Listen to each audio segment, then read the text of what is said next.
Cinema का असली magic वही होता है ना, जब स्क्रीन से इमोशन सीधे दिल तक पहुंचते हैं। 2007 में जब तारे जमीन पर रिलीज हुई, तब किसी ने नहीं सोचा था कि एक फिल्म एक छोटे से बच्चे के अंदर की दुनिया को इतनी खूबसूरती से दिखाएगी। इस फिल्म ने ना सिर्फ एक कहानी बताई, बल्कि एक रेवोल्यूशन ला दिया था एजुकेशन सिस्टम में, पेरेंटिंग में और सबसे जरूरी समाज में। आमिर खान ने अपने डायरेक्टर डेब्यूट में जो इमोशन सुनामी लाई थी ना, उससे भरोसा उठ गया कि अगर सिनेमा सच्चे नियत से बनाई जाए तो वो सिर्फ एंटरटेनमेंट नहीं, एनलाइटमेंट भी बन सकती है। तारे जमीन पर एक ऐसे बचपन की कहानी थी ना, जहाँ इमेजिनेशन और क्रिएटिविटी को डिसिप्लिन के ठेकेदारों ने गलती समझ लिया था। ईशान अवस्थी एक छोटा सा लड़का जिसे दुनिया स्लो समझती थी, लेकिन इसके अंदर एक अलग ही जहां बसा हुआ था। उसकी आंखों में आसमान, समंदर और तितलियां सब एक साथ थे। जब उसकी दुनिया में राम शंकर निकुंज जैसे टीचर आए, तब जाके उसके कलर्स को पहचान मिली। फिल्म ने एक सेंसिटिव, पोएटिक और इमोशनल अप्रोच लिया, जिसमें हम सब ने अपना चाइल्डहुड ढूंढ लिया था। वो इनोसेंस, वो फियर, वो छुप छुप के ड्राइंग करना, सब कुछ एक मिरर की तरह था, जो हर व्यूअर को उसका भूला बिसरा बचपन याद दिलाता था। लेकिन फिर 2024 आई, तारे जमीन पर नाम की एक फिल्म लेकर आए आमिर खान खुद, और इस बार उन्होंने डिसेबिलिटी नहीं, पॉसिबिलिटी दिखाने की कोशिश की।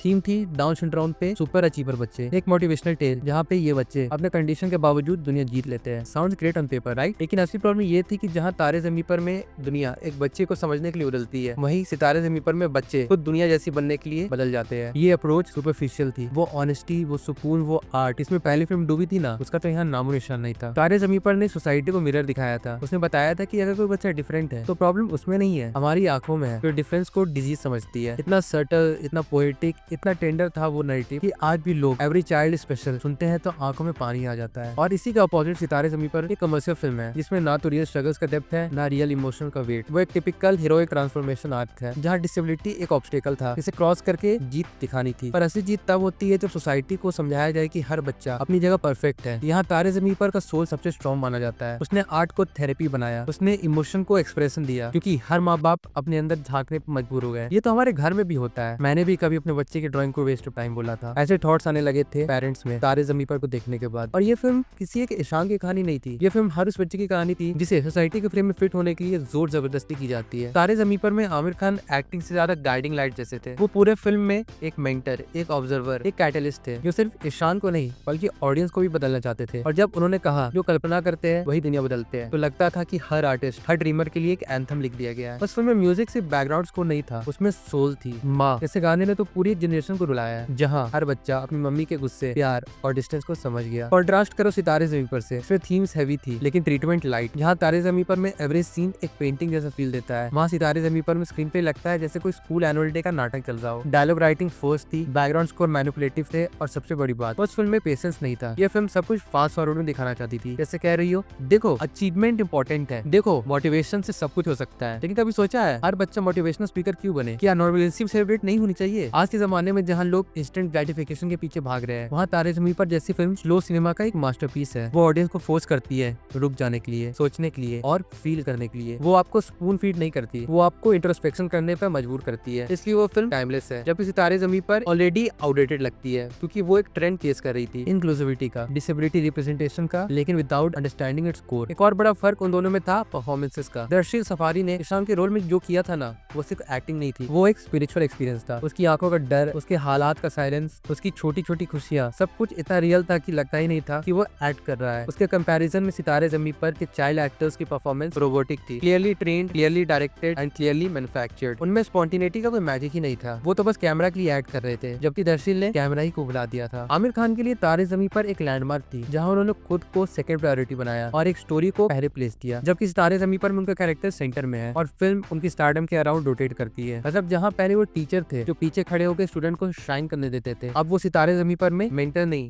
मसीहा बन गए हैं। और जब हीरो मसीहा बन जाए ना, तो कहानी सैक्रिफाइस हो जाती है। ये दोनों फिल्मों के बीच का सबसे सटल लेकिन सबसे इंपॉर्टेंट डिफरेंस ये था कि तारे जमीन पर एक आर्टिस्ट की फिल्म थी, एक स्टोरी टेलर की, एक लिसनर की, एक फील करने वाले की, जबकि सितारे जमीन पर एक बिजनेसमैन की फिल्म लगती है, जो ऑडियंस को अपलॉज करने के लिए लिखी गई है, नॉट टीयर्स। और जब टीयर्स रिप्लेस हो जाए क्लैप से ना, तब आर्ट का असली एसेंस खो जाता है, तब वो फिल्म नहीं रहती है, वो एक प्रोडक्ट बन जाती है। सिनेमा का असली काम होता है समझ बनाना और समझ दिखाना, और उसमें तारे जमीन पर फेल नहीं होती है, बल्कि पास भी नहीं, डिस्टिंक्शन लाती है। जबकि सितारे जमीन पर एक एवरेज स्टूडेंट की तरह पास हो गई, लेकिन उसमें वो वाव फैक्टर नहीं था, उसमें ऑनेस्टी नहीं थी, उसमें खुद को क्वेश्चन करने की हिम्मत नहीं थी, उसमें अनकंफर्टेबल ट्रूथ एक्सेप्ट करने की हिम्मत नहीं थी। और सबसे बड़ी बात, जब आप एक क्लासिक फिल्म के नाम का स्पिन ऑफ बनाते हो ना, तो एक्सपेक्टेशन सिर्फ डबल नहीं होती है, 10 गुना बढ़ जाती है। और अगर उस एक्सपेक्टेशन पे खड़े नहीं उतरे, तो वो डिसअपॉइंटमेंट इमोशनल लेवल पे चुप जाती है। सितारे जमीन पर का सबसे बड़ा गुना ये है ना कि उसने एक सेक्रेड लेगेसी को कैश करने की कोशिश की है, लेकिन वो उस लेगेसी की डेप्थ को समझ नहीं पाई। इसलिए जब भी बात होती है चाइल्ड सेंट्रिक सिनेमा की या जब भी कोई एजुकेशन वैसे इमेजिनेशन पर डिस्कशन होता है तो तारे ज़मीन पर का नाम आता है बिना किसी डिबेट के। वो फिल्म एक टेक्स्ट बुक बन चुकी है, सिर्फ फिल्म मेकिंग की नहीं, इंसानियत की भी। और सितारे ज़मीन पर वो एक फुटनोट बन चुकी है, एक रिमाइंडर कि अगर सोल ना होना तो इवन अ ग्रेट आइडिया भी फेल हो सकता है। अब देखो, इस वीडियो के कंक्लूडिंग पार्ट में मैं एक बात क्लैरिफाई करना चाहता हूँ कि मैं ये नहीं कह रहा हूँ कि सितारे ज़मीन पर एक बहुत ज्यादा बुरी भद्दी फिल्म है, डेफिनेटली नॉट। आज के टाइम पे बॉलीवुड जिस तरीके की फिल्में बना रहा है ना, उनके सामने तो सितारे ज़मीन पर एक गोल्ड माइन है। और हाँ, मैं मानता हूँ फिल्म में ऐसे कई सारे सीन्स है जहाँ पे हम सच में इमोशनल हुए हैं, लेकिन आप खुद ही सोचो, अगर कोई फिल्म इंडियन सिनेमा में एक लैंडमार्क घोषित हो चुकी है और भले उस फिल्म को निकले हुए चाहे कितना भी साल क्यों ना बीत गया हो, आज के टाइम पे भी अगर ऑडियंस उस फिल्म का एग्जांपल देके ये बताना चाहती है कि there was a time when Bollywood was producing films like this, और यही डिबेट करते करते अगर आपको कभी पता चले कि इस फिल्म का एक स्पिरिचुअल सीक्वल आ रहा है, डायरेक्ट सीक्वल नहीं, स्पिरिचुअल सीक्वल, जहाँ पर फिल्म अगेन से एक सोलफुल कहानी को फॉलो करने वाली है, तो ये तो जाहिर सी बात है कि उस फिल्म से एक्सपेक्टेशन बढ़ ही जाएगी। और हाँ, चलो मैं इस बात को भी इग्नोर कर देता हूँ कि ये फिल्म एक रीमेक फिल्म है, क्योंकि बात ये आती है ना कि अगर कोई कहानी बहुत अच्छी है बट उस कहानी को दुनिया तक पहुंचने में कई सारे लेयर से गुजरना पड़े तो रीमेक से बेहतर ऑप्शन और नहीं कुछ हो सकता है। और इस बात में मैं डिबेट नहीं करना चाहता कि क्यों आमिर खान ने एक फिल्म का रीमेक किया, क्योंकि एट द एंड ये एक अच्छा रीमेक था। लेकिन बात बस यही आती है ना कि तारे ज़मीं पर जहाँ पर वो एक ऑनेस्ट फिल्म लगती है, सितारे ज़मीं पर अगर हम उसे कंपेयर करें तो ये डेफिनेटली एक सुपरफिशियल फिल्म लगती है, जिसके हाँ मैं मानता हूँ आपने कई सारे मूवमेंट्स रहे हैं और डेफिनेटली ये फिल्म बॉक्स ऑफिस पर अच्छा कलेक्शन भी निकाल दी है। लेकिन when you boldly compare this film with तारे ज़मीं पर, तब ये उस तरह का लैंडमार्क नहीं अचीव कर पाती है। अब देखो, इस बात के बाद बहुत लोग ये भी बोलेंगे कि कंपेयर ही क्यों करना, because often comparison leads to disappointment. अगर देखा जाए तो हाँ, ये बात भी सही है, लेकिन आप खुद ही सोचो, अगर किसी फिल्म को बैंक इसी बात पे किया जा रहा है कि उसकी जो प्रीवियस फिल्म थी, भले वो उसकी डायरेक्ट सीक्वल नहीं होने वाली है, बट उसकी जो प्रीवियस फिल्म थी उसने सोसाइटी पे एक चेंज लाया था, and with the next film the makers are trying to achieve that particular thing, तो जाहिर सी बात है ना कि एक्सपेक्टेशन तो उस फिल्म से जुड़ी जाएगी। एंड यही हुआ सितारे ज़मीं पर के साथ, जहाँ पे क्लियरली सितारे ज़मीं पर बहुत सारे ग्राउंड्स में फेल होती है when it is compared to Taare Zameen पर। फिर चाहे वो बच्चों के कैरेक्टर हो, बच्चों की एक्टिंग हो, आमिर खान का इसमें इन्वॉल्वमेंट हो, फिल्म का म्यूजिकल स्कोर, फिल्म की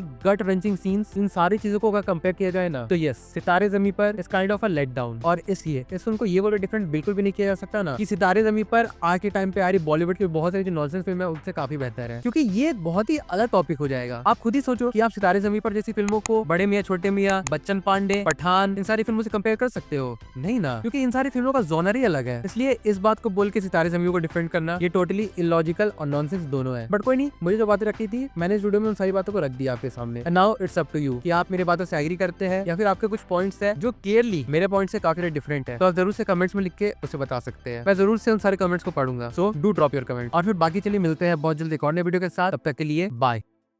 हमारे विद्यालय के 3 सिद्धांत: नियम, अनुशासन, परिश्रम, सफलता के 3 स्तंभ, संपूर्ण शिक्षा का आधार।